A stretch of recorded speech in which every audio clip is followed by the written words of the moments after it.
Assalamualaikum warahmatullahi wabarakatuh. Saya Rai Restu akan memaparkan esai dengan tema teknologi fermentasi dalam dunia pangan. Dan topiknya itu peningkatan kandungan gizi bahan pangan melalui proses fermentasi. Baik, langsung saja. Kandungan asam-asam organik dan protein adalah beberapa kandungan gizi yang dapat ditingkatkan nilainya lebih tinggi dari suatu bahan hasil dari perlakuan fermentasi, di mana metabolisme mikroba yang ada di dalamnya berperan mengubah suatu bahan pangan tersebut. Proses fermentasi merupakan proses bioteknologi tertua yang telah dilakukan sejak dahulu secara tradisional hingga sekarang dengan produk yang biasa dimakan seperti tempe dengan penggunaan biaya yang terjangkau. Misalnya, pada inokulum atau starter yang digunakan ialah ragi yang harganya selain relatif murah, ragi juga mudah dijumpai di mana-mana. Kemudian, substrat yang digunakan dalam proses fermentasi juga dapat berasal dari sisa bahan pangan untuk meningkatkan kandungan protein di dalam bahan tersebut. Metode kultur permukaan dan kultur terendam atau submerge merupakan dua metode yang digunakan dalam fermentasi. Pada kultur permukaan dengan menggunakan substrat padat atau semi padat banyak digunakan untuk memproduksi berbagai jenis asam organik dan enzim.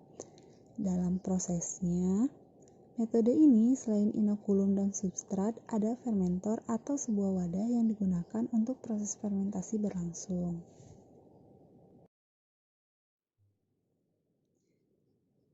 Meningkatnya kandungan suatu bahan dilakukan dengan cara fermentasi aerob. Mula-mulanya bahan dilakukan dengan langkah sederhana yaitu perebusan dan pendinginan. Kemudian ditambahkan inokulum ke dalam fermentor dan ditutup daun. Kadar suatu bahan tersebut, misalnya kadar protein, setelah dilakukan fermentasi semakin hari akan semakin meningkat. Mikroba pada bahan juga mengalami peningkatan yang menunjukkan nilai kadar protein meningkat. Dan protein tersebut merupakan refleksi dari jumlah massa sel. Enzim yang akan mendegradasi senyawa-senyawa kompleks menjadi lebih sederhana hasil dari mikroba dalam proses fermentasi. Mikroba juga mensintesis protein atau proses pengkayaan protein bahan yang sering disebut dengan protein enrichment. Mikroorganisme jenis kamir dapat meningkatkan kandungan protein yang ada pada bahan dikarenakan oleh lamanya inkubasi yang dapat menyebabkan mikroba tumbuh dan berkembang sehingga meningkatkan massa mikrobial kaya protein. Sehingga jika bahan tersebut bila dijadikan produk akhir untuk dapat dikonsumsi manusia, dapat meningkatkan nilai gizi yang terkandung di dalamnya.